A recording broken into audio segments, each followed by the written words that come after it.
also built an amazing conference that I wasn't able to attend, but he got all the big players there in the government and the university space and like the official space. You know what I mean? So how's it going? How was? How was? Going great. Thanks, by the way. That's fantastic. Well, Jimmy, we all know you, I think, in the crypto space, even though you don't know most of us. I know a lot of people. Yeah, you know a lot of people. I know a lot of people. It's funny. I was here, and Adam Estrelli was here, and so we started talking a little bit. We've known each other for a while, and all of a sudden, hey, oh yeah, I know that guy. Oh yeah, what's Rob doing? Oh, what's Colin doing? It's a small community at the end of the day. It's not that big. Why? Why is it a small community at the end of the day when it's such a transformative technology? Yeah, I think it's because it's transformative. That's exactly why. Okay. There are some people that will accept that, some people who will aggressively pursue it and aggressively embrace it, and then there's everybody else. They're just waiting to be dragged along. They will get dragged along, but they're just waiting for that. Okay, but it seems like being dragged along or doesn't want to be dragged along is our country, the United States. Here in Abu Dhabi, you had some big name people here in this private event. I mean, you had the major regulators and people that are all basically for tokenization and for progress and for moving forward, and they're bringing in thousands of businesses here. They're bringing all kinds of economic development. What's going on in our country? Very little, unfortunately. I mean, it really is. It's really disappointing. So I testified before Congress about 3 weeks ago on innovation in the United States, and my message basically was our country was built on innovation, not regulation, and they seem to have forgotten that. Everything right now in the United States is being led by regulation. It's being led by fear. It's being led by, I think, a oversensitivity to risk. And people have forgotten that without taking some risk, there is no reward, ever. Okay, and that's, strange to think about Americans not wanting to take risks. Overall, you've seen the development of Web3 from, its nascent times, and from my perspective, what it seems is that it just makes sense to you. Right. It does. It makes perfect sense, and even more than that, I think it's just a logical conclusion of where we've been, right? I mean, as computational power has ramped up, as access to the internet has ramped up, as access to new technologies have ramped up, this is where we naturally want to go. And I think everything else or any diversion from that is an unnatural path. So let's just stay on the natural path. Okay, it makes a lot of sense. Sounds like it's something I would hear from a Duke professor. All right, I got a very important question. Are you Satoshi Nakamoto? I am not. Okay. Damn, okay, that's another one, guys. No, I don't think, it's funny. I talk about that with students all the time. I still teach classes. People always wonder, oh, do you still teach? Yes, of course I still teach. I'm leaving Abu Dhabi tomorrow morning. I will get home to Durham, Chapel Hill, North Carolina, where I live, on Thursday night. On Friday morning, I'm giving final exams. Boom! That's a true professor right there, y'all. Tell us about higher education area of fintech engineering. It seems like what you're doing is empowering a lot of people, helping them with their own university spin out startups, helping them, get the skills and abilities. It seems like you're doing great, and you've got unlimited students and interest in your programs. But what about in general? What's gone wrong, and how can they get it right? I think people have. It's like a lot of things. People have. Kind of grasped these name brands, and Duke's a great school, don't get me wrong. I think there are a lot of schools out there that promote themselves with not a lot in back of them. I am a huge proponent of state schools. I'm share professors with North Carolina State University, phenomenal professors.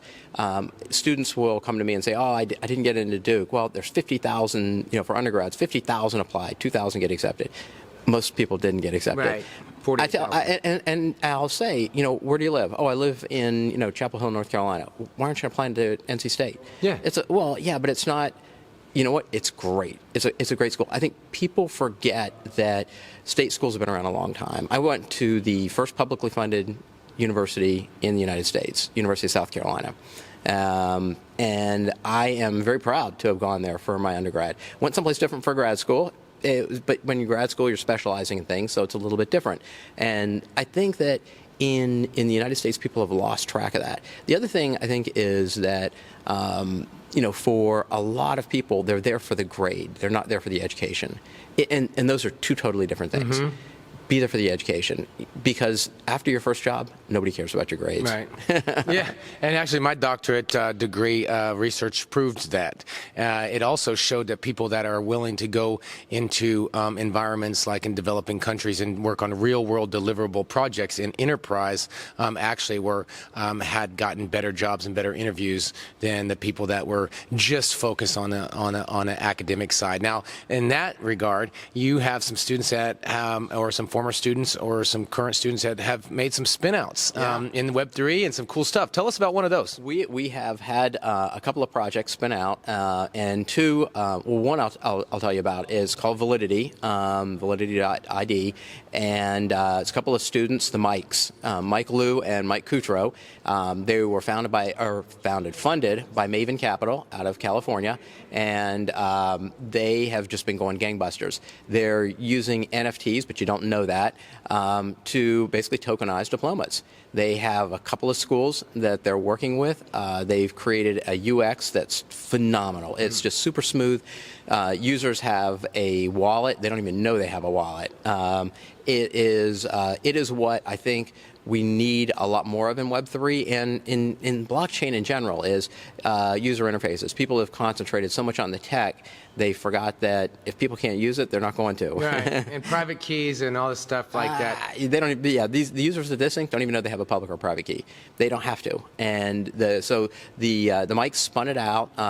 They were doing a lot of the work while they were still in school, still graduates. Both of them are Master of Engineering and FinTech graduates, and one guy kind of concentrated a little bit more on the tech side. One guy concentrates a little bit more on the sales side, but they can both do either. Cool. And so they're off and running. And it's a cool thing. Like I say, they already have customers. Yeah, multidisciplinary teams, but and also that's really cool and key. But those customers. And the possibility of them developing this, a lot of that is, and we just had Gil Rosen from Stanford Blockchain Founders Fund on Crypto Mondays in New York City. Shout out to Gil, shout out to Stanford, and a lot of these founders, I just met some at COP28, that they wouldn't be able to do it without the university's support. Like, that's how they got their first contact with their first customer that turned into customer and stuff like that. Is that what happened with Validity? That is what happened with Validity. Their first customer was Duke University. But I'll tell you what, that's a good customer. Oh, it's not a terrible customer to have. But it's a clear one. They put 10 years worth of diplomas on that because the registrar was so taken with this idea. He actually worked with the students for probably 6 months to fine-tune everything, and then he sent out a note to everybody in the ACC and said, every registrar, you need to get on this. His name is Dr. Frank Blaylark, and he's phenomenal. He has been a huge proponent of them, but he's also been a huge critic. When something goes wrong or when he says this isn't going to work, they listen to him now because he does this for a living. Yeah. And so been around the block. He's been around the block, and he said, hey, registrars do not want to do this. They don't want to take those calls. They don't want to fax stuff. They don't want to email stuff. They don't want to do register letters. They don't want to do any of that stuff. That's not what they're there for.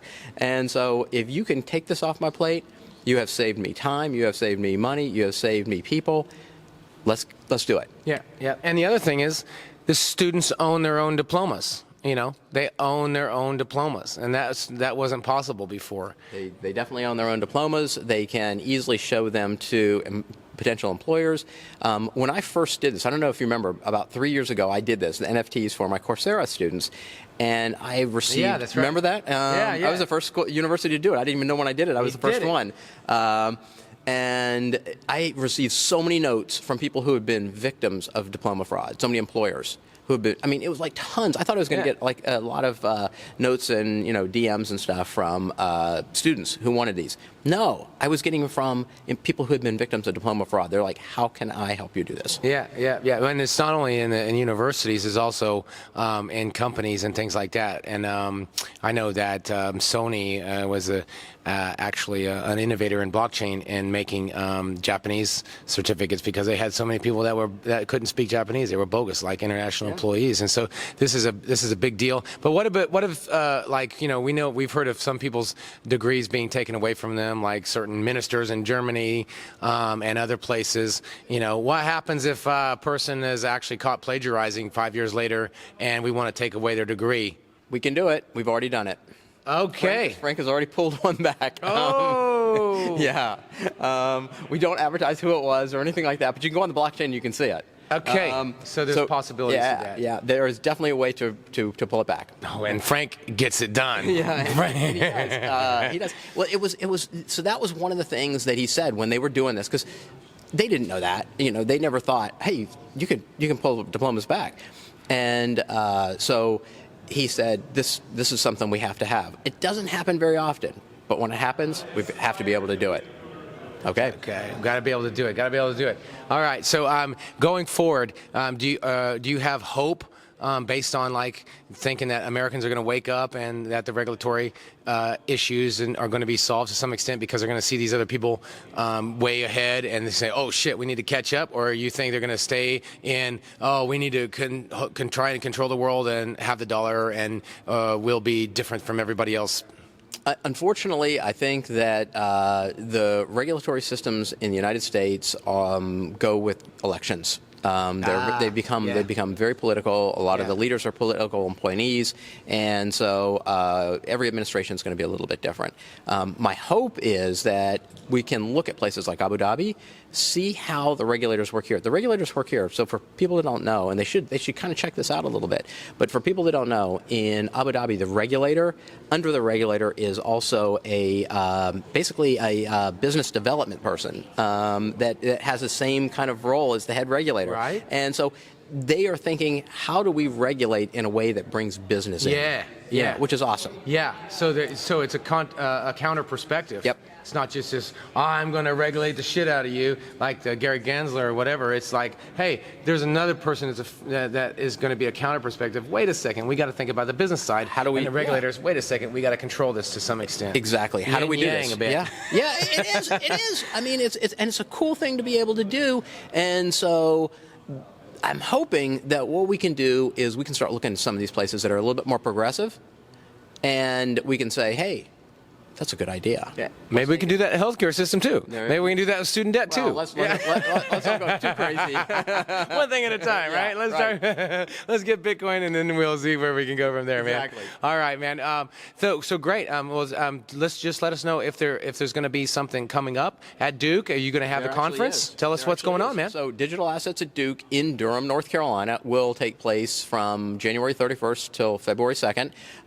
It'll be much like last year. A lot of people from industry, a lot of regulators come in. Regulators will be speaking on panels. We have some academics there. We'll have some students there. It'll be a little bit bigger than last year, but it's not huge. It's only about 250 people. We limit it to that. We like to do it like discussions, kind of like we did here. We like to have a lot of discussions with audience and people that are coming in and speaking. And if it gets too big, you just can't do that. So registration's open. It's just you can go to the website. It's digitalassetsaduke.org. We had a pretty big waiting list last year, so if you're interested, do it early. It is in Durham, North Carolina, on Duke's campus at Duke University, and it's a fun time. Okay. It really is. It's a good time. So all our Crypto Mondays people in New York and Washington D.C. and Boston, all over in the Northeast region. I mean, Duke's North Carolina is a great place to go, and of course, they got lucky and got the best basketball coach of all time, Roy Williams, who they took from Kansas. I'm a KU fan. So shout out to KU, but I can't hate Duke, even though they're our arch enemy. In basketball, Jimmy Lenz is leading the way in academia for Web3 and crypto adoption and blockchain innovation. So I can't be against Duke because they got Jimmy Lenz. All right, and we love Roy Williams anyways, man. Hey, thanks a lot for the time. I really appreciate it.